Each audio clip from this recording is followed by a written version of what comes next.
Hello everyone. Story के start में देखते हैं कि एक रिच लेडी मिसेस जियांग के यहाँ बेटी का जन्म होता है और मिसेस जियांग की डिलीवरी में अभी 2 मंथ्स थे। वो अपने असिस्टेंट के साथ कहीं जा रही थी। रास्ते में उसकी कंडीशन खराब होती है तो उन्हें पास में एक हॉस्पिटल नजर आता है तो वो लोग वहीं आ जाते हैं। उसकी बच्ची प्रीमेच्योर पैदा होती है और उसकी खुद की कंडीशन भी बहुत खराब थी और दूसरे उसकी फैमिली में कोई भी उसके साथ नहीं था। नर्स उसे बच्ची दिखाती है तो वो अपने गले से जेद का पेंडेंट उतारती है तो बच्ची के ब्लैंकेट में रखती है ताकि उसकी फैमिली को पहचान रहे कि ये बच्ची उनकी फैमिली की है। नर्स बच्ची को नर्सिंग रूम लाती है तो दूसरी नर्स को बताती है कि ये बच्ची रिच फैमिली से बिलोंग करती है, तुम इसकी बहुत केयर करना। जियांग फैमिली आएगी तो हमें बहुत बड़ा गिफ्ट देगी। एक पुअर लेडी मेलान उनकी बातें सुन रही थी तो वो कुछ डिसाइड करती है और कुछ घंटे पहले उसकी बेटी का जन्म हुआ था मगर उसकी बच्ची को स्वेयर लंग्स का इन्फेक्शन था। वो लाइट्स ऑफ करती है तो नर्सेस बाहर चली जाती हैं ताकि चेक करें कि लाइट के साथ क्या प्रॉब्लम है। मेलान अंदर जाती है तो सोचती है कि अगर मैं इस बच्ची के साथ एक्सचेंज करूं तो जियांग फैमिली मेरी बेटी की ट्रीटमेंट करवा लेगी और बच्ची की ट्रीटमेंट करने के लिए डॉक्टर ने उसे 2 मिलियन मांगे थे मगर उसके पास इतने पैसे नहीं थे। वो अपनी बच्ची एक्सचेंज करती है तो बाहर चली जाती है और फिर हम देखते हैं कि मिस्टर जियांग और उनका बेटा जॉ हॉस्पिटल आते हैं तो जॉ बच्ची को देखकर कहते हैं कि मेरी सिस्टर बहुत प्यारी है। मिसेस जियांग उसे कहती है कि तुम इसकी बहुत केयर करना तो जॉ प्रॉमिस करते हैं कि मैं हमेशा अपनी सिस्टर की बात मानूंगा और उसे प्रोटेक्ट करूंगा। मिसेस जियांग पहले ढूंढने लगती है तो मिस्टर जियांग उसे पूछते हैं कि तुम क्या ढूंढ रही हो। मिसेस जियांग बताती है कि जब इसका जन्म हुआ तो मैंने इसके ब्लैकेट में पेंडेंट रखा था और कहती है कि पेंडेंट कहाँ गया। और मिस्टर जियांग भी बहुत काइंड था तो वो कहते हैं कि ये छोटी सी जगह है और यहाँ ट्रीटमेंट के लिए सब पुअर आते हैं तो किसी ने पेंडेंट उठा लिया होगा। और फिर कहते हैं कि पेंडेंट का हम बाद में पूछेंगे, अभी स्नोफॉल हो रही है तो तुम बच्ची को लेकर कार में बैठो। तभी वो मेलान को देखती है तो नर्स से पूछती है कि ये लेडी इतना स्ट्रेंज बर्ताव क्यों कर रही है और उसे यही लग रहा था कि वो लेडी उस बच्ची को चुरा कर वहाँ से भाग रही है। नर्स उसे बताती है कि कुछ घंटे पहले इसकी बच्ची का जन्म हुआ मगर इसकी बच्ची के लंग्स में इन्फेक्शन है तो डॉक्टर ने 2 मिनट ट्रीटमेंट के लिए मांगे हैं मगर इसके पास पैसे नहीं और डॉक्टर ने इसे बोला है कि ये यहाँ से जाए मगर ये जिद कर रही है कि जब तक इसकी बच्ची की ट्रीटमेंट नहीं होगी ये यहाँ से नहीं जाएगी। मिसेस जियांग को बहुत तरस आता है तो वो अपने हस्बैंड से कहती है कि हम इनका बिल पे कर सकते हैं तो मिस्टर जियांग भी हाँ बोलता है। दूसरे साइड पे देखते हैं कि मेलान वार्ड में जाती है तो जाकर पैकिंग करने लगती है क्योंकि उसे अब इस बात की टेंशन नहीं थी कि उसे अपनी बच्ची की ट्रीटमेंट करवानी है। लेडीज उसे बातें सुनाती हैं और कहती हैं कि सारा दिन तुमने इतना शोर किया और फाइनली पैक करके यहाँ से जा रही हो और तुम भी जानती थी कि तुम्हारे पास पैसे नहीं तो तुमने सबको इतना तंग क्यों किया। तभी नर्स आती है तो मेलान को बताती है कि जियांग फैमिली तुम्हारी बेटी की ट्रीटमेंट के लिए पे कर दिया है, तुम अपनी बच्ची को लेकर डॉक्टर के पास जाओ। मेलान को उसकी बात का ट्रस्ट नहीं होता तो नर्स कहती है कि तुम बहुत लकी हो कि मिसेस जियांग ने सुना कि तुम्हारी बेटी बीमार है तो उन्होंने तुम्हारी हेल्प कर दी। तो मेलान भी खुश हो जाती है और कहती है कि हाँ मैं बहुत लकी हूँ। और जब वो बच्ची को उठाती है तो उसका फेस देखकर उसे याद आता है कि ये तो उसकी बेटी नहीं। वो बच्ची को बेड पर फेंकती है तो बाहर भाग जाती है। वार्ड में जो लेडी थी वो बहुत हैरान होती है कि इसे क्या हुआ और बच्ची को इसने इस तरह से क्यों फेंका। और मेलान जब बाहर जाती है तो जियांग फैमिली कार में बैठकर जा रही थी। वो चिल्लाती रहती है कि मेरी बच्ची आपके पास है, इसे वापस करो, मगर वो लोग वहाँ से चले जाते हैं। अगले दिन मेलान जियांग हाउस आती है ताकि उन्हें सच बताए और अपनी बेटी को वापस ले जाए। मिसेस जियांग बच्ची और मेड्स के साथ आती है तो कहती है कि हाउसकीपर ने बताया कि तुम्हें मुझसे कुछ बात करनी है। शाओरो रोने लगती है तो मेड मिसेस जियांग को बताती है कि डॉक्टर आने वाला है और इसकी मेडिसिन का टाइम हुआ है तो इसी कारण ये रो रही है। तो मिसेस जियांग कहती है कि तुम इसे साथ ले जाओ और मेडिसिन पिलाओ। मेड उनसे पूछती है कि देखें ये नेकलेस इस पर कैसा लग रहा है। तो मिसेस जियांग कहती है कि मेरी बेटी बहुत प्यारी लग रही है और वो मेड्स को वहाँ से भेज देती है। तो मेलान से पूछती है कि तुम्हें मुझसे क्या बात करनी है। और मेलान जब देखती है कि उसकी बेटी की यहाँ बहुत केयर हो रही है और चाइना का बेस्ट डॉक्टर उसका चेकअप करने घर आ रहा है तो वो अपना डिसीजन चेंज कर लेती है। और मिसेस जियांग ने हॉस्पिटल में उसका फेस नहीं देखा था तो वो नहीं जानती थी कि ये वही लेडी है जिसकी कल उसने हेल्प की थी। मेलान उसे कहती है कि मैंने सुना कि आपको अपनी बच्ची को फीड करवाने के लिए एक नैनी की जरूरत है तो मैं जॉब के लिए आई हूँ। और मिसेस जियांग बहुत काइंड थी तो वो उसे पूरा समझती है तो उसकी हेल्प के लिए मान जाती है। वो उसे जॉब दे देती है और मेलान इतनी क्रूअल बन जाती है कि वो सारा प्यार सिर्फ अपनी बेटी को देती है मगर मिसेस जियांग की बेटी को ना ही वो प्यार देती है और ना ही उसे फीड करवाती है। और वो जाकर शाओरो से खेलने लगती है तो कहती है कि वो लूजर इस टाइम घर पर अकेली होगी और वो मेरी बेटी नहीं तो मेरी तरफ से चाहे वो मार जाए मुझे उसकी परवाह नहीं। और उधर मेयो बेचारी अकेली रोती रहती है और उसे देखने वाला कोई नहीं था क्योंकि मेलान का हस्बैंड पहले उन्हें छोड़कर चला गया था। और फिर मेलान मेयो को घर में लॉक करके आई थी ताकि बाहर से कोई अंदर ना आए और 18 साल वो अपनी बेटी को इसी तरह से टॉर्चर करती रहती है। और फिर हम 18 साल बाद का सीन देखते हैं। शाहरुख की एक फ्रेंड उसे पूछती है कि तुम्हारी मॉम की बर्थडे आ रही है तो तुम उन्हें क्या गिफ्ट करोगी। शाहरुख कहती है कि मैं क्लास में फर्स्ट पोजीशन लूंगी तो यही मेरी मॉम के लिए सबसे बड़ा गिफ्ट है। फ्रेंड कहती है कि ये इम्पॉसिबल है क्योंकि तुम भी जानती हो कि तुम हमेशा सेकंड नंबर पर आती हो। शाहरुख बहुत गुस्से में उसे देखती है तो फ्रेंड कहती है कि नंबर 1 हमेशा मेयो आती है तो तुम उसका मुकाबला नहीं कर सकती, और चाहे तुम्हारे मार्क्स उससे कम ही होते हैं मगर तुम हमेशा नंबर 2 पे ही रहती हो। शाहरुख गुस्से में ग्लास तोड़ती है तो फ्रेंड से कहती है कि तुम मेरे घर से निकल जाओ। फ्रेंड चली जाती है कि मिलान वहाँ आती है तो वो कहती है कि क्या आप उस मेयो की बात कर रही हैं जो बोर्ड टाउन में रहती है। शाहरुख कहती है कि क्या तुम उसे जानती हो। मिलान उसे ये नहीं बताती कि वो उसी की बेटी है तो वो कहती है कि मैं उसी टाउन में रहती हूँ तो मैं कुछ ऐसा करूंगी कि इस बार वो एग्जाम में फर्स्ट नहीं आएगी। और शाहरुख जानती थी कि ये मेड हमेशा उसकी केयर करती है तो वो उसकी बात का ट्रस्ट करती है। तो वो कहती है कि तुम्हारे पास क्या प्लान है। तो मिलान उससे कहती है कि मैं कुछ ऐसा करूंगी कि वो एग्जाम में नहीं आ पाएगी, इस तरह आप नंबर 1 आएंगी। और फिर वो मेयो को कॉल करती है कि मैं बहुत बीमार हूँ तो तुम घर आओ। और मेयो जब घर आती है तो अपनी मॉम को देखकर कहती है कि आपने मुझसे झूठ बोला, आप तो बिल्कुल ठीक हैं। मिलान कहती है कि मैंने तुम्हें जन्म इस कारण नहीं दिया कि तुम मेरा कोई भी काम ना करो, और देखो घर बहुत गंदा हो रहा है, तुम 2 दिन स्कूल से छुट्टी करोगी और घर साफ करोगी। मेयो कहती है कि हमारा प्रोविंशियल एग्जाम होने वाला है तो 3 टॉप स्टूडेंट्स को स्कॉलरशिप मिलेगा, एग्जाम के बाद मैं घर को अच्छे से साफ कर दूंगी। मिलान बहुत गुस्से में आती है तो कहती है 2 दिन बाद नहीं बल्कि तुम आज ही घर को साफ करोगी और 2 दिन तुम स्कूल नहीं जाओगी। मेयो कहती है कि आप जानती हैं कि आपकी सैलरी इतनी कम है कि हम लोग सिर्फ घर चलाते हैं और स्कूल की ट्यूशन फी देने के लिए मुझे पार्ट टाइम जॉब करनी पड़ती है। अगर मुझे स्कॉलरशिप मिल जाए तो मेरी लाइफ कुछ ईजी हो जाएगी। मिलान कहती है कि तुम्हें पढ़ने लिखने की जरूरत नहीं, तुम किसी फैक्ट्री में जाकर जॉब करो और पैसे अर्न करो। और कहती है कि मैं यहाँ से जा रही हूँ, जब मैं वापस आऊँ तो घर साफ होना चाहिए। वो और चीजें नीचे फेंकती है ताकि घर और गंदा हो। और फिर वो मैया को हिट करके गिराती है तो उसका हाथ इंजर्ड हो जाता है मगर मिलान उसे नहीं देखती। वो एक बॉक्स उठाती है तो बाहर चली जाती है और घर को लॉक लगाती है तो बाहर खड़े होकर खुद से बात करने लगती है कि ये स्वेटर मैंने लेडी के लिए बनाया है और जब लेडी ये स्वेटर पहनेगी तो खुश हो जाएगी। और फिर कहती है कि उसने कुछ घंटे मुझे देखा नहीं तो वो मुझे मिस कर रही होगी। मैया कहती है कि आप हर टाइम जियांग फैमिली के बारे में सोचती रहती हैं, मैं आपकी बायोलॉजिकल बेटी हूँ तो आप मेरी केयर क्यों नहीं करती। मगर मिलान वहाँ से चली जाती है और मैया सारी रात घर साफ करती है और मॉर्निंग में यूनिफॉर्म पहनकर रेडी थी और अपनी मॉम के आने का वेट कर रही थी। तो वो सोचती है कि एग्जाम कब का स्टार्ट हो गया मगर मॉम अभी तक आई क्यों नहीं।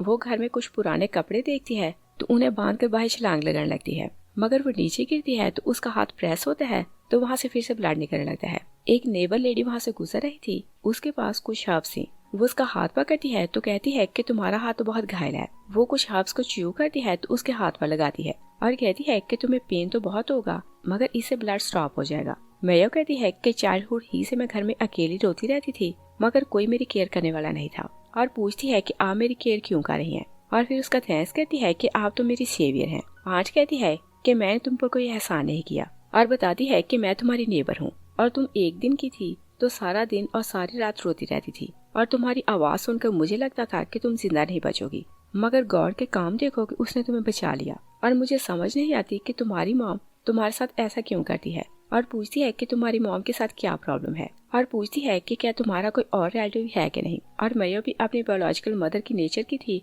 तो वो किसी को भी बुरा नहीं कहती थी। वो अपनी मॉम के बारे में कुछ नहीं कहती तो कहती है कि मुझे लेट हो रहा है तो मुझे स्कूल जाना है। आज उसे कहती है कि रास्ते में क्लिनिक है तो तुम जाते हुए बैंडेज करवाना। मगर मैयो को एग्जाम की जल्दी थी तो वो अपनी बाइसाइकिल लेती है तो जल्दी में चली जाती है। दूसरी साइड पे देखते हैं कि एग्जाम स्टार्ट हो चुका था तो श्योरो बहुत खुश हो रही थी कि लिसनिंग का एग्जाम फिनिश हो गया और क्लास में वो हमेशा नंबर 2 पे होती थी मगर उसके और मैयो के मार्क्स में डिफरेंस बहुत कम होता था। तो श्योरो बहुत खुश हो रही थी कि इस बार मैयो फर्स्ट नहीं आएगी। एक फ्रेंड मैयो के लिए बहुत वरीड हो रही थी तो वो कहती है कि वो इतना लेट कैसे हो गई। दूसरी कहती है कि श्योरो और मैयो के मार्क्स में कम डिफरेंस होता है, अगर वो आ भी जाए तो इस बार वो फर्स्ट नहीं आएगी। श्योरो फ्रेंड की बात सुनती है तो खुश होने लगती है। तभी मैयो आ जाती है तो वो उसे देखकर बहुत गुस्से में आती है और फिर वो खुश होकर सोचती है कि इसने 10 पॉइंट्स का टेस्ट मिस कर दिया तो इस बार ये फर्स्ट नहीं आएगी। और फिर जिस दिन रिजल्ट आता है तो जियांग फैमिली स्कूल आती है। मिसेज जियांग कहती है कि तुमने बोला था कि मेरी बर्थडे के लिए गिफ्ट है कि तुम फर्स्ट आओगी। तो जाओ भी अपनी सिस्टर से कहता है कि हम सब तुम्हारा रिजल्ट एक साथ देखेंगे और वो फोटोग्राफर को अपने साथ लाए थे कि श्योरो फर्स्ट आएगी तो इस मोमेंट को वो कैप्चर करेंगे। मगर जैसे वो बोर्ड के पास आते हैं तो देखते हैं कि वहाँ नंबर 1 पे मैयो थी मॉम पूछती है कि ये लड़की कौन है। शारो कहती है कि ये इम्पॉसिबल है कि वो फर्स्ट आती, इसने पक्का चीटिंग की होगी। कुछ क्लास फेलोज वहीं थी तो एक कहती है कि वो बहुत इंटेलिजेंट है और हमेशा फर्स्ट आती है तो वो चीटिंग नहीं कर सकती। तो शारो की फ्रेंड कहती है कि ऐसा भी हो सकता है कि टीचर्स के साथ उसके क्लोज रिलेशन हो तो उन्होंने उसे क्वेश्चन पहले से दे दिए हो। तो दूसरी कहती है कि अगर टीचर्स उसे फेवर करते तो उसने जो एग्जाम मिस किया था उसमें उसके मार्क्स 0 क्यों हैं। तो दूसरी कहती है कि अगर उसके इंग्लिश में मार्क्स 0 हैं तो वो फिर भी फर्स्ट कैसे आई। शारो कहती है कि चाहे जो भी है मैं उस बीच को लेसन सिखाऊंगी। मॉम कहती है कि क्या स्कूल में तुम ऐसी लैंग्वेज यूज करती हो। शारो फौरन समझ आती है तो कहती है कि बस मेरे मुंह से निकल गया। तो मॉम उसे कहती है कि चाहे तुम सेकंड आओ मुझे इससे कोई प्रॉब्लम नहीं, और फर्स्ट आना इतना इम्पोर्टेंट नहीं होता कि तुम दूसरों को फ्रेम करो और उन्हें ब्लेम करो कि वो चीट करके फर्स्ट आए हैं। और फिर उसे समझाती है कि तुम्हें लाइफ में ये बात एक्सेप्ट करनी होगी कि लाइफ में बहुत बार हमें हारना पड़ता है। तभी मेया वहाँ आती है तो फ्रेंड्स को पूछती है कि मुझे स्कॉलरशिप मिला कि नहीं, और उसे इस बात की परवाह नहीं थी कि वो फर्स्ट आई है कि नहीं। मिसेस जियांग उसे देखती है तो मेया कहती है कि मैं सिर्फ अपना रिजल्ट देखने आई हूँ। वो खांसने लगती है तो मिसेस जियांग उसे टिश्यू देने लगती है और पूछती है कि क्या तुम बीमार हो, और इससे पहले कि मेया कुछ बोलती वो बेहोश हो जाती है। मिसेस जियांग हाउसकीपर से कहती है कि तुम अपने फैमिली डॉक्टर को कॉल करो और हम लोग इसे घर ले जा रहे हैं, हम लोग इसकी ट्रीटमेंट करवाएंगे। शारो को बहुत गुस्सा आता है तो अपनी मॉम से कहती है कि इसकी अपनी मॉम है तो वो इसकी केयर करे, हम इसे अपने घर नहीं ले जाएंगे। तो एक फ्रेंड मिसेस जियांग को बताती है कि इसकी मदर बहुत क्रूअल है, वो इसकी केयर नहीं करती और वो जो आज तक कभी पेरेंट टीचर मीटिंग में नहीं आई। तो दूसरी कहती है कि इसकी मॉम इसे मारती और डांटती रहती है और कभी भी प्यार नहीं करती, और अगर आप इसकी बॉडी देखें तो बहुत से निशान हैं, आपको पता चलेगा कि इसकी मदर इसे बहुत टॉर्चर करती है। तो दूसरी बताती है कि ये अपनी ट्यूशन फी देने के लिए पार्ट टाइम जॉब करती है और इसकी मॉम तो इसे फी भी नहीं देती। मिसेस जियांग उसके गले में पेंडेंट देखती है तो वो शॉक रह जाती है और वो नहीं जानती थी कि ये पेंडेंट उसके पास कैसे आया। और फिर वो उसका बाजू देखती है तो वहाँ बहुत से निशान थे। तो वो कहती है कि वो मदर कितनी क्रूअल है, कोई भला अपनी बेटी को ऐसे कैसे टॉर्चर करता है। वो अपने हस्बैंड से कहती है कि मैं इसकी ट्रीटमेंट करवाऊंगी। शारो कहती है कि इस वर्ल्ड में बहुत से लोग हैं जो पुअर हैं और आप किस किस की हेल्प करना चाहती हैं। मॉम कहती है कि मुझे तो पता ही नहीं था कि मेरी बेटी इतनी क्रूअल है। शारो फौरन सॉरी करती है तो कहती है कि मुझे लगा कि ये छोटा सा प्रॉब्लम है, और फिर अच्छा बनने के लिए कहती है कि ये मेरी क्लास वाला है तो मुझे इसकी हेल्प करनी चाहिए। जब मैया को उठाकर कार में ले जाते हैं तो शारो को अपने भाई पर बहुत गुस्सा आता है, और जब वो लोग घर आते हैं तो मिसेस जियांग मैया की बहुत केयर कर रही थी, और ऐसा वो इस कारण कर रही थी कि वो जान सके कि उसके गले में वजीर का पेंडेंट कैसे आया। मगर शारो जब देखती है कि उसकी मॉम मैया की बहुत केयर कर रही है तो वो गुस्से में बाहर जाती है। रास्ते में उसे मिलान मिलती है तो पूछती है कि तुम्हारा एग्जाम कैसा रहा और इस बार तुम फर्स्ट आई होगी। शारो उस पर गुस्सा करती है और कहती है कि नैनी तुम आप भी ऐसी बातें बोल सकती हो, और तुमने तो बोला था कि तुम उसे रोकोगी कि वो एग्जाम में नहीं आएगी, मगर इस बार भी वही फर्स्ट आई। और फिर उसे कहती है कि क्या तुम जानती हो कि इस टाइम वो हमारे घर पर है और तुम हो कि उसका नाम लेकर मुझे गुस्सा दिला रही हो। और मिलान जब ये सुनती है कि मेयो यहाँ है तो वो भागते हुए उस रूम में जाती है और बाहर खड़े होकर अंदर की बातें सुनने लगती है। मेयो जाग जाती है तो मिसेस जियांग से पूछती है कि मैं यहाँ कैसे आई। मिसेस जियांग उसे बताती है कि तुम रिजल्ट देख रही थी कि बेहोश हो गई, मैं तुम्हें अपने साथ घर ले आई। मेयो उनका थैंक्स करती है तो मिसेस जियांग कहती है कि तुम्हें यहाँ लाने के पीछे मेरी एक इंटेंशन थी, और पूछती है कि तुम्हारे पास ये पेंडेंट कैसे आया। मेयो कहती है कि ये चाइल्डहुड ही से मेरे गले में था। मिसेस जियांग उसे कहती है कि जब मेरी बेटी शियोरी की बर्थ हुई तो मैंने ये पेंडेंट उसे दिया था। मेयो कहती है कि मैं इस बारे में कुछ नहीं जानती। मिसेस जियांग उसे पूछती है कि तुम्हारी मॉम का नाम क्या है। मेयो उसे अपनी मॉम का नाम बताती है तो मिसेस जियांग हैरान हो जाती है कि मिलान तो उनके यहाँ नैनी है। मिलान भागती हुई अंदर आती है तो मिसेस जियांग के पाँव पकड़ लेती है और झूठ बोलती है कि ये पेंडेंट मुझे कहीं गिरा हुआ मिला तो मैंने उठा लिया, और मुझे क्योंकि पैसों की उस टाइम जरूरत थी तो मैंने सोचा कि इसे सेल करूंगी तो मुझे पैसे मिलेंगे। और कहती है कि जब मेरी बेटी का जन्म होने वाला था तो मेरा हस्बैंड मुझे छोड़कर चला गया, इसी कारण मैं लालच में आ गई तो मैंने ये पेंडेंट अपने पास रख लिया। और फिर मैया को गले से पेंडेंट खींचकर उतारती है तो कहती है कि ये लेडी क्या है तो आप उसे वापस करें। मिसेस जियांग को बहुत गुस्सा आता है तो कहती है कि 18 साल से ये पेंडेंट मैया के गले में था तो मैं किसी की पहनी हुई चीज अपनी बेटी को नहीं दूंगी। वो गुस्से में बाहर चली जाती है तो मिलान मैया को बहुत ज्यादा मारती है और कहती है कि तुम जानबूझकर यहाँ आई कि मुझे यहाँ से निकलवाओ। मैया कहती है कि मैं स्कूल में थी और फेंट हो गई तो मैडम मुझे यहाँ ले आई, मगर मैंने उन्हें कुछ नहीं बताया। मिलान एक बार फिर से उसे मारने लगती है तभी मिसेस जियांग वहाँ आती है तो वो उसे पूछती है कि क्या ये तुम्हारी अपनी बेटी है और तुम इसे इस तरह से टॉर्चर क्यों कर रही हो। मिलान कहती है कि आपका पेंडेंट इसके पास था, इसी कारण मैं इसे लेसन सिखा रही हूँ। मिसेस जियांग कहती है कि पेंडेंट तुमने चुराया था तो इसमें इसकी क्या मिस्टेक, और तुम इसे इस बात के लिए ब्लेम क्यों कर रही हो। तो मिलान आपने मुंह पर स्लैप करने लगती है तो कहती है कि मुझे माफ कर दे कि मैंने चोरी की। तो मिसेस जियांग सोचती है कि ये मेरी बेटी की इतनी केयर करती है तो ऐसा पॉसिबल नहीं कि ये अपनी बेटी को कभी हर्ट करे, और वो क्योंकि बहुत काइंड थी और चाहती थी कि मेयो को भी अच्छी लाइफ मिले। तो वो मिलान से कहती है कि तुम सारा दिन यहाँ काम करती हो तो तुम अपनी बेटी की केयर नहीं कर पाती, इसलिए मैं चाहती हूँ कि ये इस घर में रहकर जॉब करे। और मिलान जानती थी कि वो मना नहीं कर सकती तो वो जॉब के लिए मान जाती है। मिलान काम करने चली जाती है तो मिसेस जियांग पेंडेंट मेयो को पहनाने लगती है। मेयो कहती है कि ये पेंडेंट मेरा नहीं, मैं ये नहीं लूंगी। मिसेस जियांग उसे कहती है कि 18 साल से ये पेंडेंट तुम्हारे पास है और शायद यही फेट है कि ये पेंडेंट तुम्हारे पास रहे। और फिर उसे कहती है कि तुम्हें यहाँ रोकने के पीछे एक रीजन है। मेयो कहती है कि आप जो बोलेंगे मैं वैसा ही करूंगी। मिसेस जियांग कहती है कि मैं चाहती हूँ कि तुम श्योरो को ट्यूशन दो, और मैं जानती हूँ कि उसके और तुम्हारे स्कोर सिर्फ 100 मार्क का डिफरेंस होता है, मगर वो तुम्हारे जैसी काइंड और इंटेलिजेंट नहीं, इसलिए मैं चाहती हूँ कि तुम उसे ट्यूशन दो। मैया बहुत खुश हो जाती है तो उनका थैंक्स करती है कि आपने मुझे जॉब दी। तो मिसेस जियांग सोचती है कि क्या ये मुझसे सैलरी की उम्मीद रखती है, क्योंकि उनकी इंटेंशन यही थी कि जितना प्यार वो अपनी बेटी को देती हैं वैसी ही लाइफ वो मैया को दे। मिसेस जियांग उसे देखकर सोचती है कि ये बहुत खूबसूरत और काइंड है और मैं हमेशा से चाहती थी कि मेरी बेटी ऐसी ही काइंड हो। मिसेस जियांग उसे कहती है कि आज रात मेरी बर्थडे पार्टी है तो तुम भी पार्टी में आना। तो वो मैया के लिए एक एक्सपेंसिव ड्रेस लेती है और मैया ड्रेस पहनकर पार्टी में आती है तो श्यारो उसे देखकर बहुत जेलस हो रही थी। मिसेस जियांग केक काटने लगती है तो श्यारो उनकी हेल्प कर रही थी। मिसेस जियांग मैया को देखती है तो उसे अपने पास बुलाती है और फिर दोनों के साथ मिलकर केक काटती है तो श्यारो गुस्से में पागल हो रही थी। और फिर जैसे ही मैया एक साइड पर जाती है तो श्यारो उसके पीछे जाती है। तो वो कहती है कि क्या तुम जानती हो कि इस ड्रेस की प्राइस 1 मिलियन है और तुम्हारी इतनी औकात नहीं कि तुम ये ड्रेस पहनो, और तुमने मॉम को तो फ्रेम कर लिया कि जितना प्यार वो मुझे देती हैं उतना ही प्यार वो तुम्हें दे, मगर वो ये बात नहीं जानती कि तुम पैसों के कारण यहाँ आई हो। और फिर वो उसका हाथ पकड़ती है तो कहती है कि तुम यहाँ से चली जाओ, और उसके हाथ को टॉर्चर करने लगती है कि मिसेस जियांग उसे देख लेती है। तो वो श्यारो से पूछती है कि तुम ये क्या कर रही हो। श्यारो झूठ बोलती है कि मैं तो सेल्फ डिफेंस की क्लास ले रही थी। मिसेस जियांग मेयो से पूछती है कि क्या ये सच बोल रही है। मेयो सोचती है कि ये श्यारो की मॉम है तो उसी की साइड लेगी, तो वो भी हाँ बोलती है कि मैं इसे क्लास दे रही थी। श्यारो बहुत गुस्से में बाहर आती है तो जाओ उसे टीज कर रहा था और बोलता है कि वो बहुत पुअर लड़की है तो तुम उससे इतना जेलस क्यों रही हो।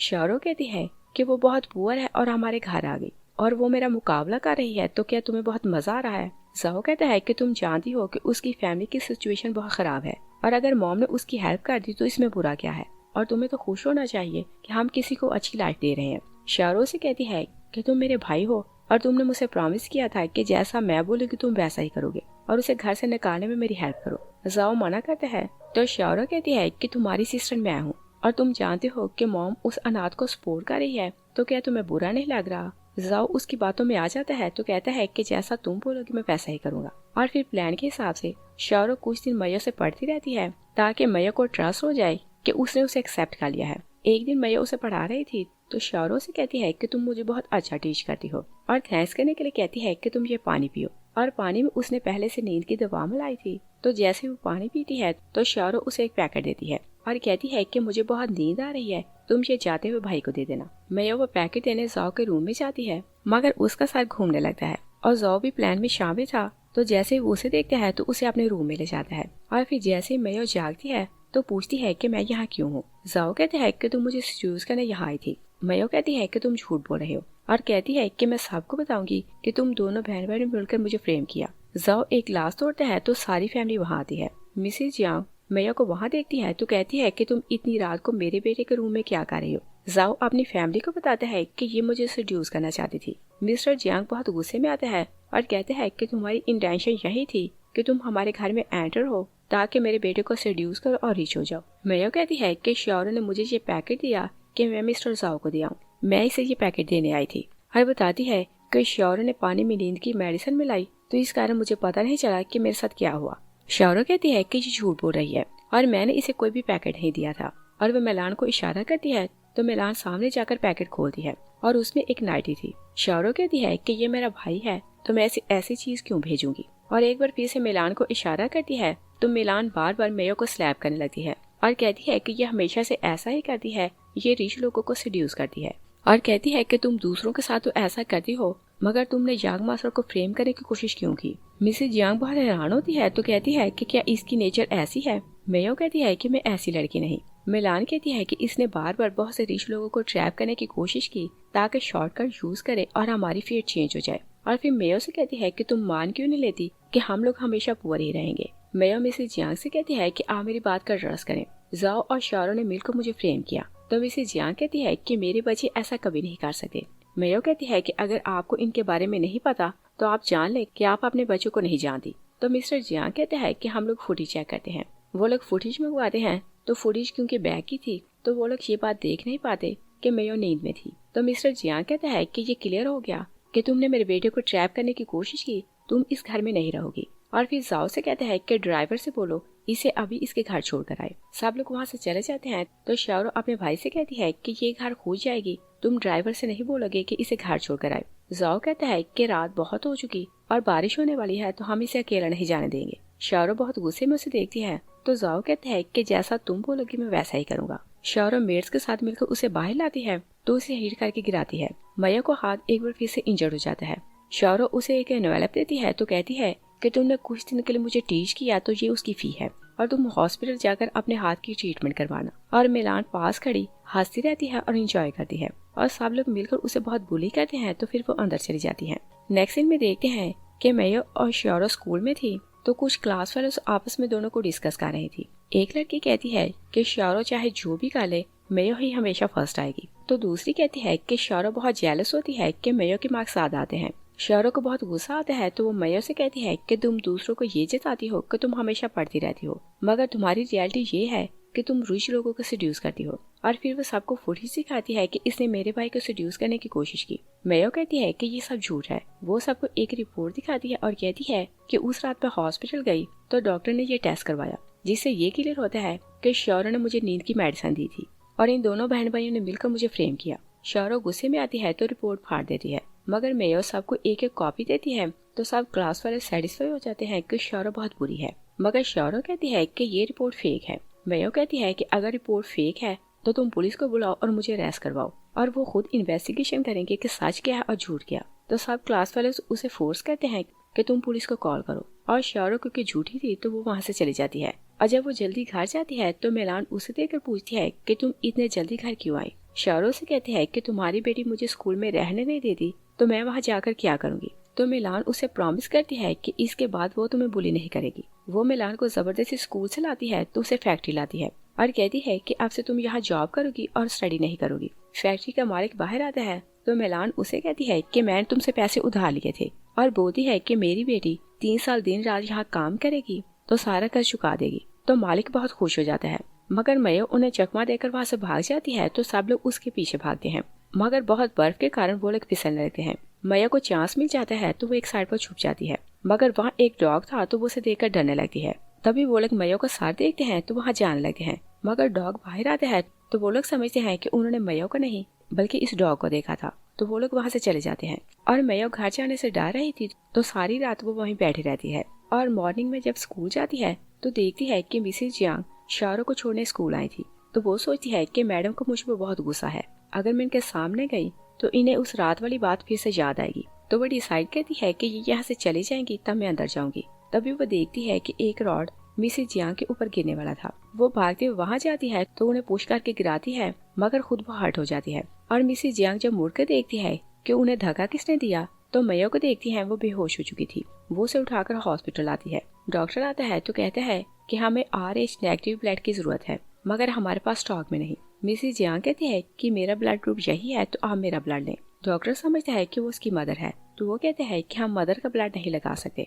मगर मिसेस जियांग कहती है कि वो मेरी बेटी नहीं। मगर जैसे ही उनका ब्लड मैया को लगता है तो उसकी पास स्लो होने लगती है। डॉक्टर फौरन उनका ब्लड रोक देता है तो कहते हैं कि आपने तो बोला था कि इनका आपके साथ ब्लड रिलेशन नहीं, तो आपने मुझसे झूठ क्यों बोला। तभी नर्स भागती ब्लड लाती है तो कहती है कि अभी अभी ये बॉटल किसी ने डोनेट की है।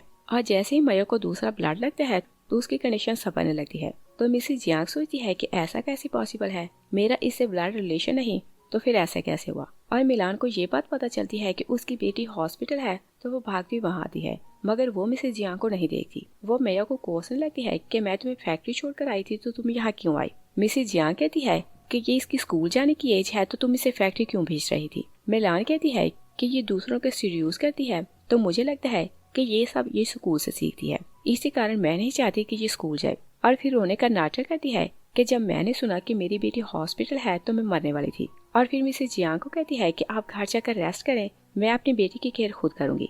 और मिसेस जियांग घर जाने लगती है कि रास्ते में एक स्टोर देखती है, कुछ सप्लीमेंट लेती है तो हॉस्पिटल वापस आती है और देखती है कि मेलान मेयो को ड्रिप लगा रही थी। वो सब देखकर शॉक रह जाती है तो बैग उसके हाथ से नीचे गिर जाता है।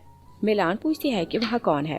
मिसेस जियांग अंदर जाती है तो बताती है कि मैं ये सप्लीमेंट देने आई थी, मगर वो कुछ पूछती नहीं और बाहर चली जाती है। और उसे क्योंकि शक हो गया था तो वो अपने असिस्टेंट को कॉल करती है कि मुझे कुछ इन्वेस्टिगेशन करवानी है। और मिस्टर ली उसका पर्सनल असिस्टेंट था, मगर उसके साथ बहुत सिंसियर था। ली सारी इन्फॉर्मेशन लाता है तो बताता है कि 18 साल पहले जिस हॉस्पिटल में शाहरुख का जन्म हुआ था, मिलान की बेटी का भी जन्म वहीं हुआ था। और साथ ही बताता है कि ये वही लेडी है जिसकी बेटी के लंग्स में इन्फेक्शन था तो आपने उसकी सर्जरी के लिए पे किया था। और बताता है कि जब मैं मिलान से मिला उसको पैसे ऑफर किए तो उसने बोला कि उसे अब सर्जरी नहीं करवानी, और हॉस्पिटल के रिकॉर्ड में भी कहीं नहीं कि उसने अपनी बेटी की ट्रीटमेंट करवाई। और फिर कहता है कि ये बहुत स्ट्रेंज है कि उसकी बेटी के लंग्स में सीवियर इन्फेक्शन था तो ट्रीटमेंट के बिना उसकी बच्ची सर्वाइव कैसे कर गई। तो मिसेस जियांग कहती है कि चाइल्डहुड ही से शाहरुख के लंग्स में इन्फेक्शन था। ली कहता है कि आप क्या कहना चाहती हैं। मिसेस जियांग कहती है कि नहीं, मुझे अपनी बेटी पर शक नहीं करना, मगर मैं मेयो का कंप्लीट टेस्ट करवाना चाहती हूँ। वो लोग हॉस्पिटल जाते हैं तो डॉक्टर से कहते हैं कि हमें पता करवाना है कि मेयो की कभी लंग्स की ट्रीटमेंट हुई कि नहीं।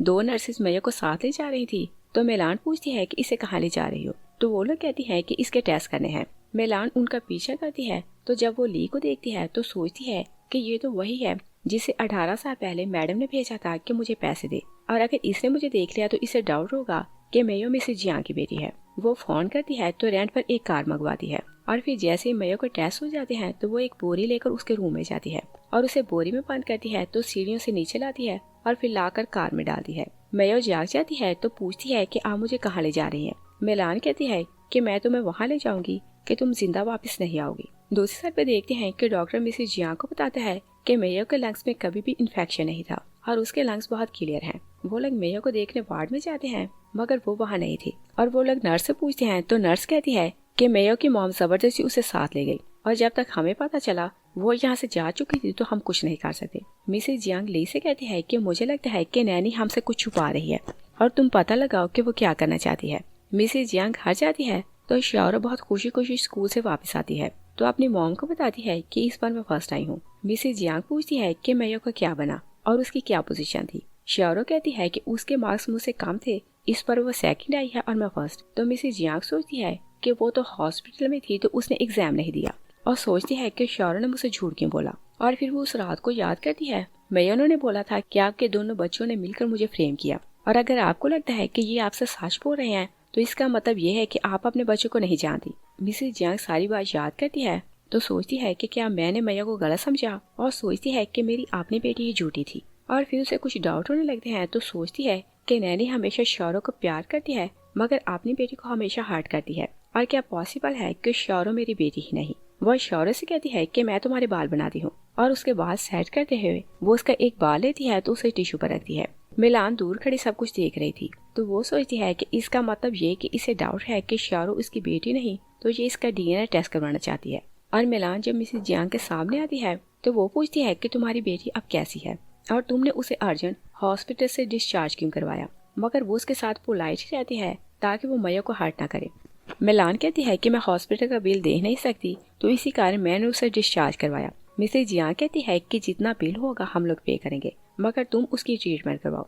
मिलान कहती है कि मैंने उसे विलेज भेज दिया है, वहाँ मेडिकल डॉक्टर उसकी ट्रीटमेंट करेगा, और कहती है कि मैं हर रोज उससे मिलने जाती हूँ तो उसे कोई भी प्रॉब्लम नहीं होगा। मिसेस जियांग गार्ड्स को बोलती है कि नैनी का पीछा करो और मेयो को हर हाल में ढूंढो। गार्ड्स मिलान का पीछा करते हैं मगर वो उन्हें नोट कर लेती है, और विलेज ऐसा था कि उसके रास्ते हर कोई नहीं जानता था। वो वहाँ छुप जाती है तो गार्ड्स उसे ढूंढ नहीं पाते तो वापस चले जाते हैं। दूसरे साइड पर देखते हैं कि ली डीएनए टेस्ट की रिपोर्ट लाता है तो उन लोगों को पता चल जाता है कि शाओरो उनकी अपनी बेटी नहीं। मिसेस जियांग बहुत अपसेट हो जाती है तो ली से कहती है कि जाकर किसी भी हाल में मेयो को ढूंढो। ली वहाँ से चला जाता है कि मिलान वहाँ आती है तो वो कहती है कि मैं जानती हूँ कि तुम मेयो को ढूंढ रही हो और तुम्हारे गार्ड्स ने मेरा पीछा किया मगर वो टाउन मेरा है तो उसके रास्तों को सिर्फ मैं जानती हूँ और तुम कुछ भी कर लो तुम उसे ढूंढ नहीं सकती। और फिर उसके हाथ से डीएनए टेस्ट की रिपोर्ट लेती है तो कहती है कि इसका मतलब ये कि तुम्हें पता चल गया कि शारो तुम्हारी बेटी नहीं।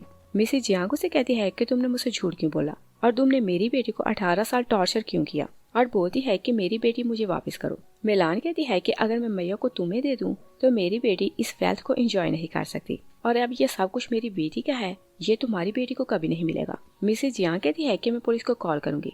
मिलान कहती है कि अगर तुमने पुलिस को कॉल करने की मिस्टेक की तो उससे पहले तुम्हारी बेटी की जान चली जाएगी। और फिर वो कहती है कि अगर तुम उसे देखना चाहती हो तो तुम मेरे साथ चलो। मिसेज जियांग कहती है कि मेरे साथ कोई ट्रिक ना खेलना, मगर उसके पास कोई ऑप्शन नहीं था तो वो उसके साथ चली जाती है। शारो दूर खड़ी उन दोनों को देख रही थी, मगर वो उनकी बातें नहीं सुन पाती, तो वो सोचती है कि ये दोनों कहाँ जा रही हैं। वो उनके पीछे जाने लगती है। मिलान मिसेज जियांग को एक पुरानी फैक्ट्री लाती है तो कहती है कि तुम्हारी बेटी यहाँ अंदर कैद है। मिसेज जियांग अंदर जाती है तो मेयो के हाथ पांव बंधे हुए थे और इस टाइम वो अनकॉन्शियस थी। मिलान बाहर चली जाती है तो वहाँ तेल छिड़कती है तो आग लगाने लगती है। शारो वहाँ आती है तो वो उसके हाथ से लाइटर पकड़ लेती है और कहती है कि तुम मेरी मॉम के साथ क्या करने वाली हो। मिलान उसे कहती है कि वो तुम्हारी मॉम नहीं। शारो कहती है कि अगर वो मेरी मॉम नहीं तो फिर मेरी मॉम कौन है। मिलान उसे रिपोर्ट दिखाती है और कहती है कि मिसेज जियांग की बेटी तुम नहीं बल्कि मेयो हो। शारो कहती है कि ये पॉसिबल नहीं, तो मिलान उसे बताती है कि तुम मेरी बेटी हो और जब तुम्हारा जन्म हुआ तो तुम्हारे लंग्स में स्वेयर इन्फेक्शन था और मेरे पास ट्रीटमेंट करवाने के लिए पैसे नहीं थे, तो मैंने तुम्हें रिच फैमिली की बेटी के साथ एक्सचेंज कर दिया क्योंकि मैं तुम्हारी जान बचाना चाहती थी। और फिर मैंने देखा कि तुम बहुत ऐश में हो तो मैंने अपने डिसीजन चेंज कर लिया और मैं चाहती हूँ कि तुम हमेशा जियांग फैमिली की बेटी बनकर रहो। शारो कहती है कि ऐसा पॉसिबल नहीं, तुम सिर्फ मेरी नैनी हो, तुम मेरी माँ कभी नहीं बन सकती। मिलान कहती है कि चाहे तुम ना मानो, तुम ये रिपोर्ट देखो, मेयो ही मैडम जियांग की बेटी है। और फिर कहती है कि इस टाइम वो दोनों अंदर हैं, अगर तुम आग लगाकर उन्हें मार दो तो तुम हमेशा के लिए जियांग फैमिली की बेटी बनकर रह सकती हो। तभी मिसेज जियांग मैया को बाहर ले आती है तो शारो से कहती है कि क्या तुम भी इस नैनी के साथ मिलकर मुझे मारना चाहती हो। शारो कहती है कि मॉम आप मिलान को छोड़ें, ये आपकी बेटी नहीं, आपकी बेटी सिर्फ मैं हूँ।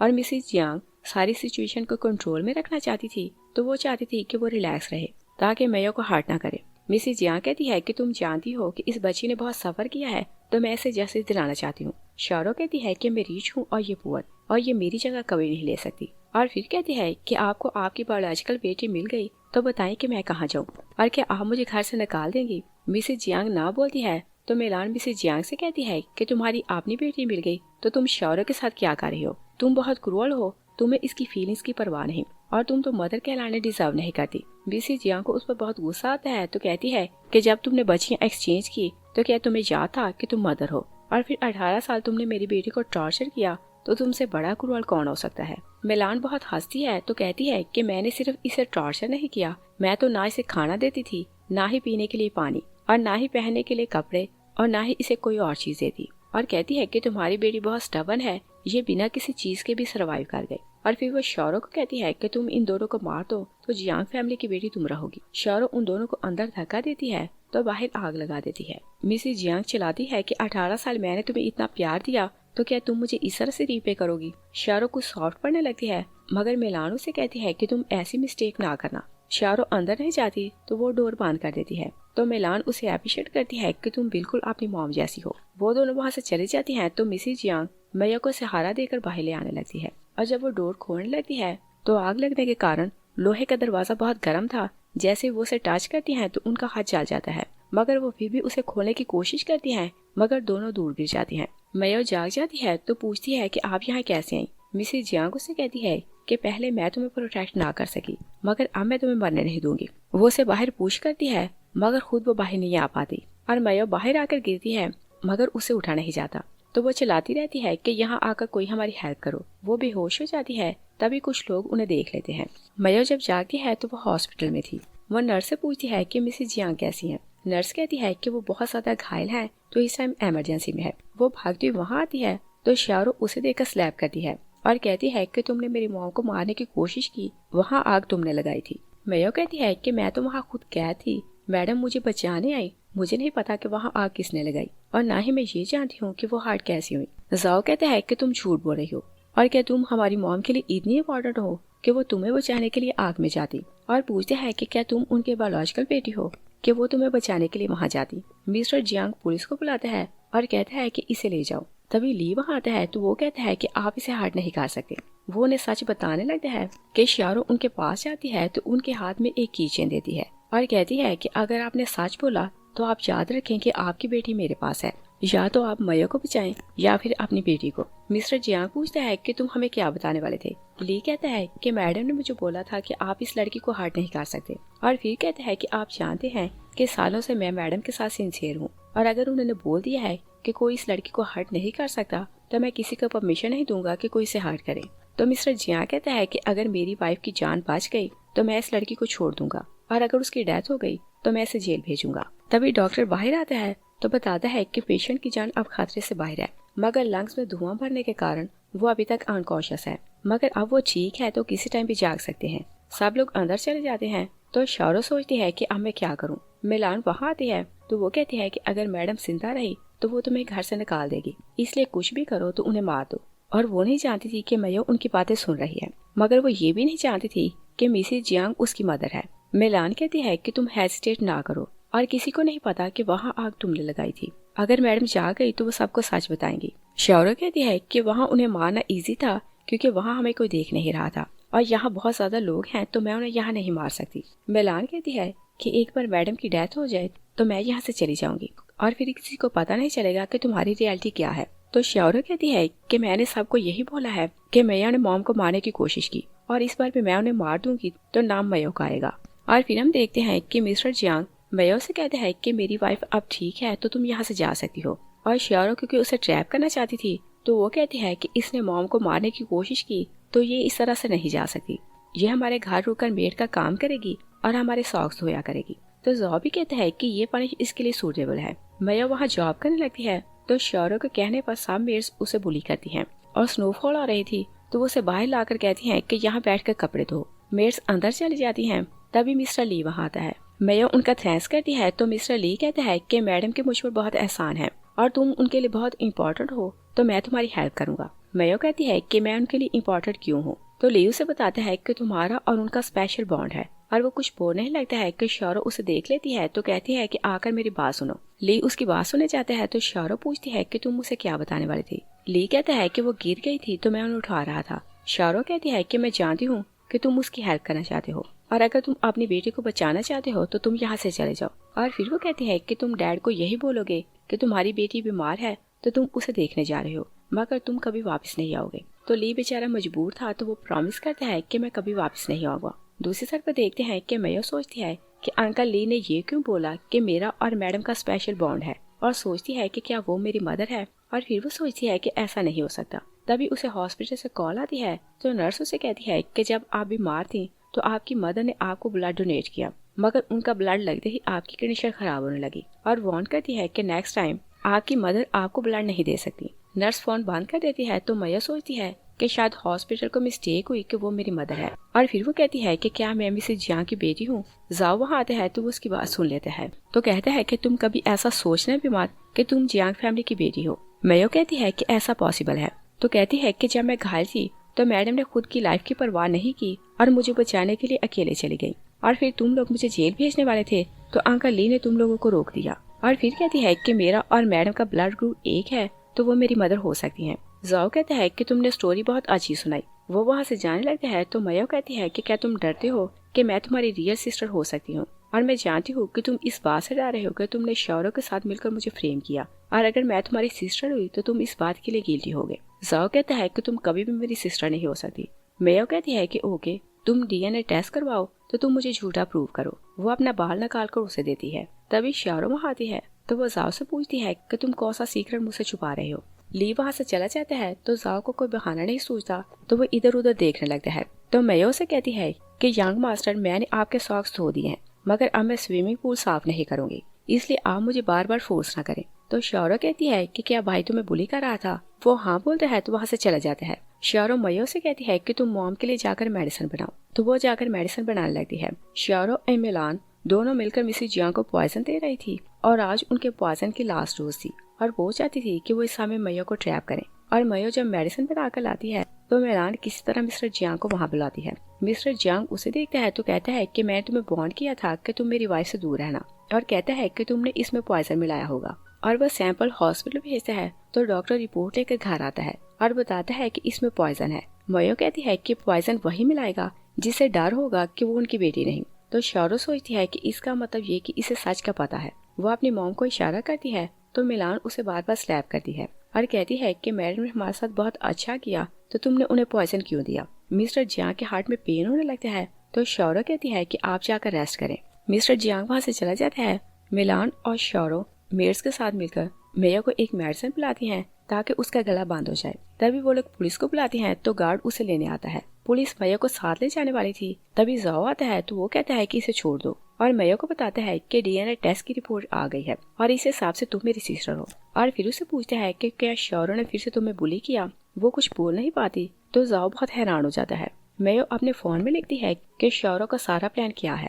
वो उसे फोन पकड़ाकर चली जाती है तो जाओ जब शौरो का सारा प्लान पढ़ता है तो उसे बहुत दुख होता है। वो किसी को कॉल करता है कि सारी अरेंजमेंट करवाओ कि मेयो को गले की ट्रीटमेंट हो। और जब वो अंदर जाता है तो शौरो उसे देखकर कहती है कि मेयो ने मॉम को पॉइजन दिया तो पुलिस उसे अरेस्ट करके साथ ले गई। जाओ ओके बोलता है तो वहाँ से चला जाता है। शौरो को कुछ डाउट होता है तो वो गार्ड से पूछती है कि भाई को क्या हुआ और क्या इसने मेयो को देख लिया कि पुलिस उसे अरेस्ट करके ले जा रही थी। गार्ड कहता है कि नहीं, उनके आने से पहले ही पुलिस उन्हें अरेस्ट करके ले गई थी और बताता है कि यंग मास्टर बाइक से नीचे गिर गया तो इसी कारण उनका मूड ऑफ है। और जब वो बाहर जाता है तो बाकी गार्ड्स को कहता है कि रियल वारस यंग मास्टर है तो हम वही करेंगे जो वो बोलेंगे।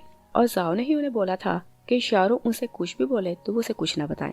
शौरो अपनी मॉम के पास जाती है तो वो लोग प्लान करने लगती हैं कि अगर जाओ और मिस्टर जियांग की डेथ हो जाए तो सारी प्रॉपर्टी शौरो की होगी। शौरो अपनी मॉम को एक पॉइजन देती है तो कहती है कि उनके खाने में ये पॉइजन आप मिलाएंगी। मिलान बहुत डरने लगती है मगर फिर उसकी बात मान लेती है और नेक्स्ट मॉर्निंग वो खाने में पॉइजन मिलाती है तो उन दोनों को सर्व करती है। मगर शौरो को खाना देने लगती है तो जानबूझकर बॉल गिरा देती है। शौरो हाथ धोने के लिए जाती है तो मिलान उसके पीछे जाती है तो वो दोनों खुश हो जाती हैं कि वो दोनों मरने वाले हैं। तभी वो उन दोनों के चिल्लाने की आवाज सुनती है तो साथ ही वो दोनों बेहोश हो जाते हैं। उन्हें हॉस्पिटल लाया जाता है तो डॉक्टर शौरो को बताता है कि हम इन्हें बचा नहीं सकते। डॉक्टर बाहर जाता है तो शौरो बहुत खुश होकर कहती है कि मैं तुम दोनों का थैंक्स करना चाहती हूँ कि तुम लोगों ने अपनी प्रॉपर्टी मुझे दी। और जब वो घर आती है तो अपनी माँ के साथ मिलकर बहुत खुश हो रही थी और अपनी मॉम को कहती है कि आप ये पानी पिए तो मिलान वो पानी पी लेती है। तभी पुलिस वहाँ आती है तो ऑफिसर कहता है कि चेयरमैन की सडन डेथ हो गई और रिपोर्ट से ये पता चला है कि उन्हें पॉइजन दिया गया और बताएं कि खाना किसने बनाया था। तो एक मेड कहती है कि खाना मिलान ने बनाया था। मिलान कहती है कि मैंने पॉइजन नहीं मिलाया था। शौरो कहती है कि हम लोग फुटेज चेक करते हैं। तो मिलान खुश हो जाती है और कहती है कि मेरी बेटी बहुत इंटेलिजेंट है क्योंकि कैमरास हमने ऑलरेडी बंद कर दिए थे तो कोई भी एविडेंस नहीं मिलेगा। मगर शौरो भी अपनी माँ के नेचर की थी तो उसने अपनी मॉम को फ्रेम करने के लिए सारे कैमरास ऑन रखे थे। मेड फुटेज लाती है तो पुलिस को एविडेंस मिल जाता है। शौरो बहुत इनोसेंट बढ़ के कहती है कि नैनी तुमने हमारे साथ ऐसा क्यों किया और हम तो तुम्हें घर का मेंबर समझते थे। मिलान कहती है कि तुमने मुझे फ्रेम किया मगर साथ ही उसका गला बंद हो जाता है। तो शौरो उसके क्लोज होकर कहती है कि मैंने पानी में मेडिसिन पिलाई थी, तुम कभी भी बोल नहीं सकती और ना ही दूसरों को कभी बता सकती हो कि मैंने किस तरह तुम्हें फ्रेम किया। मिलान उसकी गर्दन पकड़ती है तो पुलिस उसे ले जाती है और मिलान को अपने कर्मों का फल मिल जाता है। तभी लॉयर घर आता है तो वो शौरो को एक फाइल देता है और कहता है कि चाहे आपके भाई और आपके फादर की डेथ हो गई मगर मिसेस जियांग अभी जिंदा है तो सारी प्रॉपर्टी की वारिस वही है। तो शौरो सोचती है कि अगर उनकी डेथ हो जाए तो सारी प्रॉपर्टी मेरी हो जाएगी। वो सूप में एक पॉइजन मिलाती है तो मिसेस जियांग के रूम में जाती है और वो उन्हें पिलाने लगती है कि मेयो आती है तो वो बॉल को हिट करके गिरा देती है और कहती है कि इन्होंने 18 साल तुम्हें बेटी बनाकर पाला तो तुम उन्हें मार रही हो और कहती है कि तुम हार्टलेस हो। शौरो कहती है कि वो तुम्हें इस घर में लाना चाहती हैं तो ये जीना डिजर्व नहीं करती और फिर से कहती है कि तुम बोलने लगी हो तो तुम्हारी इस समय हेल्प किसने की और कहती है कि अगर मैं तुम्हें मार दूं तो किसी को पता भी नहीं चलेगा। मेयो कहती है कि अगर तुमने मुझे मार दिया तो तुम्हें सजाए मौत होगी। शौरो कहती है कि घर में मैं अकेली हूँ तो कोई भी मुझे नहीं देखेगा। मिस्टर जियांग आता है तो कहता है कि हम सब देख रहे हैं। शौरो कहती है कि तुम दोनों तो मर गए थे तो तुम लोग जिंदा कैसे हुए और मैंने खुद देखा कि तुम दोनों ने पॉइजन वाली पोरिज खाई थी। मिस्टर जियांग कहता है कि मेयो ने हमें पहले ही सब कुछ बता दिया था और हमें पता था कि तुम और नैनी दोनों मिलकर हमें मारने वाली हो तो हम लोग तुम पर नजर रखे हुए थे। तो शौरो कहती है कि मेयो मुझे डराती थी तो इसी कारण मैंने आपको मारना चाहा। तो मेयो कहती है कि तुम झूठ ना बोलो और उस दिन तुमने आग लगाई और मैडम को अंदर धक्का दे दिया। शौरो कहती है कि इसका मतलब ये कि तुम लोग सच जान गए हो और अगर मैं जिंदा नहीं रहूंगी तो तुम भी जिंदा नहीं रहोगी। वो एक नाइफ उठाकर उसे हर्ट करने लगती है। मेयो खुद को बचाने लगती है तो बेड पर गिरती है। मिसेस जियांग जाग जाती है तो वो नाइफ पकड़ लेती है। तो शौरो ने कहती है कि आपकी बेटी मैं हूँ, आपने इसे क्यों बचाया। मिस्टर जियांग कहता है कि तुम हमारी बेटी नहीं।